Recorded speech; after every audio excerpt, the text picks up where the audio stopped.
করি না, পরে করে আসতেছি, তাই আমরা সেটা দেখে আসছি, সেটা আমরা অভ্যস্ত করতে করতে। পৃথিবীতে একসময় তো আমাকে শিক্ষার অধিকার ছিল না, মন্দিরে যাওয়ার অধিকার ছিল, পুজোর অধিকারই ছিল না। এখন পরীক্ষা এগুলো তো বাদ দেওয়া উচিত। আমরা স্কুলে যাবো না, কারণ পূর্বপুরুষ যায় নাই, তা আমরা যাবো কেন? মন্দিরে যাওয়ারই ছিল না, তা যাবো কেন? সেটা আমাকে আসে না। তাহলে একজন ব্রাহ্মণ দিয়ে যদি আমি মাইয়াটা বিয়ে দেয়, তাহলে ব্রাহ্মণ গ্রান্টি নেবে তো যে মাইয়াটা কোনোদিন বাইরে বেরোয় যাবে না, সব মাইয়া ভালাইয়া ঠিক গ্যারান্টি নেবে তো। আর যদি আমার বাড়িতে খেলো না, তোর সলের যদি আজকে তোর যদি ফ্যামিলির অসুখ হয়, কয়টা লোক তোরে সাহায্য করতে আসে? আমার বাড়িতে খাতে আসলো না আসলে কী হবে? তাহলে আমার যখন এখন আমি বিপদে পড়ি, তখন তো আমার সমাজের লোক এসে বলে না যে তুমি বিপদে পড়ছো, তোমার পাশে দাঁড়াচ্ছে এই 5,000 টাকা, যা ভাত পায় ধর। তাই দেয় নাকি যে আমার ছেলে মেয়ে স্কুলে পড়তে পারতেছে না, যে আমার 2 টাকা দাও, দেয় নাকি কেউ? মদ চাপা দেবে, ওই নীল মদ করে মাসের জন্য টাকা দেবে। আমার বাড়ি কে খালো না খেলো তাতে কে আসে যায়? আমার বিপদের সময় সে দাঁড়ায়, এত সংসারই থাকছে না, প্রতিদিন সলমায় বেলায় বেলায় চলে যাচ্ছে, ছেলে মেয়েগুলো অনাথ হয়ে যাচ্ছে। কই সে সময় সমাজ আসে না? সে সময় সমাজের মানুষ কেন দাঁড়ায় না? কোটমারি সে সময় লাগে না, হাতে একজন অন্য জাতির সাথে বিয়ে হচ্ছে, কই সে সময় সমাজ আসে না? চলে যাচ্ছে একজনের সাথে হিন্দুর সাথে মুসলমানের সাথে, সমাজ আসে না? চলে যাচ্ছে অন্য ধর্মের লোকের সাথে, তখন সমাজ এলাকা বাধা দেয় না? যত বাধা ওই ব্রাহ্মণ না লাগালি বাধা। কেউ একজন বিপদে পড়ে আসে কেউ কোনো সময়? যাও না যে একটা পা কাটে গেছে তাই তোমার দেয় নাকি? কোনো জিনিস করতে গেলে পৃথিবীতে কোনো কিছু সংস্কার করতে গেলে সংস্কার হয়ে আসছে হবে, তুমি করলেও হবে না করলেও হবে, কেউ না কেউ করবে। যদি আজকে রাজা রামমোহন আজকে না করতো, ইংরেজ যদি না থাকতো, তার রাজা রামমোহনের 14 পুরুষের ক্ষমতা নেই এই সতীদাহ প্রথা। হরির গুরুচাঁদ ঠাকুরের ক্ষমতা ছিল না যদি সিএসপিট না থাকতো, ইংরেজরা যদি না থাকতো এই পড়াশোনা করাতে, তারা গোলাম বানাতো। এখন আবার সেই শুরু করছে ছলে বলে কৌশলে অধিকার থেকে বঞ্চিত করে আধার কার্ড ভোটার কার্ড নিয়ে পড়ে আমাকে গোলাম পরিণত করে। কই কেউ তো এসে পাশে দাঁড়াচ্ছে না আমাকে? কোন ধর্মের লোক আসতেছে?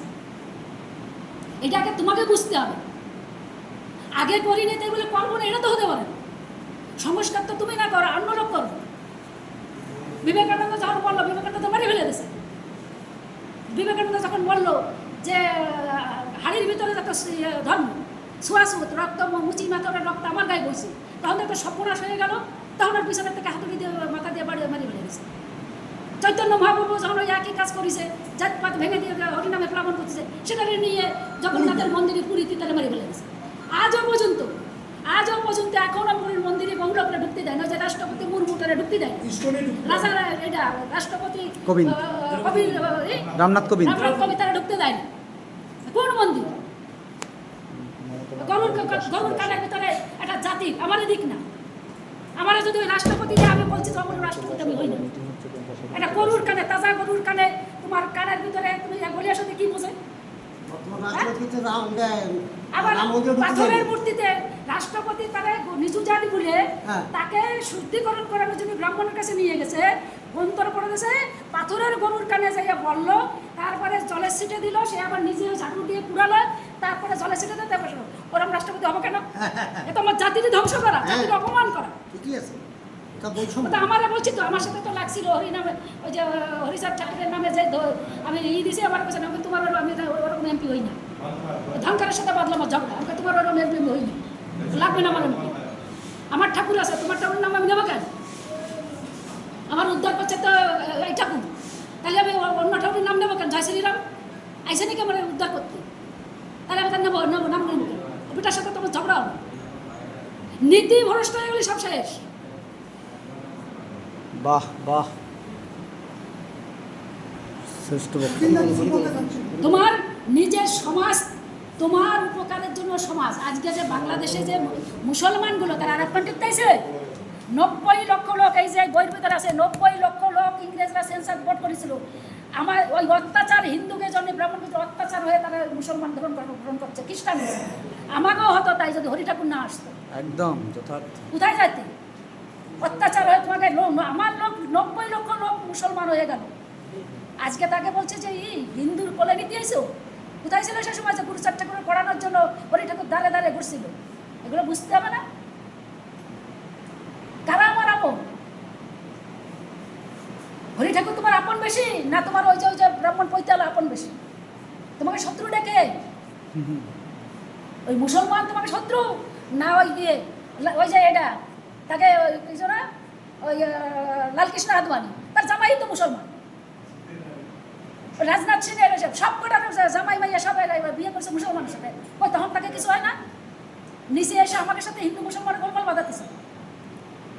আমরা ব্রাহ্মণ না লাগালেই দিব। রাজনৈতিক ব্যাপার।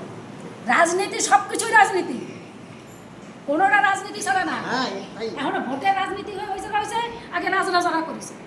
তবে আমার একটা কথা যে এখন আমাদের নওশাদদের এই যে মতুয়ার মধ্যে এই যে শোনো, আর দ্বিমত, একটা কথা বলছি, তুমি বারবার করে নমশুদ্ধ করছো। নমর ভিতরে ওইটাকে জন্মগ্রহণ করেছে, মত ধর্ম নমর একার নয়। না এটা তো ঠিকই আছে। নমর ভিতরে জন্মগ্রহণ করেছে বলে জন্ম, কেননা যখন তারা জাতপাত করেছে বলে তাই আমাকে নমশুদ্ধুর মানে এখন আমরা চারা লাগতে নমশুদ্ধ হয়েছি। তার নমর ভিতরে জন্ম করেছে, তার কর্ম যথাযথ জন্ম হচ্ছে, যথাযথ কর্ম হচ্ছে শ্রেষ্ঠ। হরি ঠাকুর পৃথিবীতে জন্ম করেছে সারা বিশ্বের মঙ্গলের জন্য, কোনো একটা জাতির জন্য, একটা ধর্মের জন্য, একটা ইসের জন্য সে পৃথিবীতে আসেনি। আমরা নম নম নম নম বলি, নমর ভিতরে জন্মগ্রহণ করেছে নমই। বহু ব্রাহ্মণরা আছে তোমার মতো জন্মগ্রহণ করছে, বহু সাহাসরি আছে, কায়স্থ আছে, মুসলমান আছে, খ্রিস্টান আছে, সাঁওতাল আছে, আদিবাসী আছে। তাহলে আমি কিন্তু নমর কথা বলবো কেন? মতো ধর্মটা ভ্রাতৃত্ব বন্ধন, সমান অধিকার।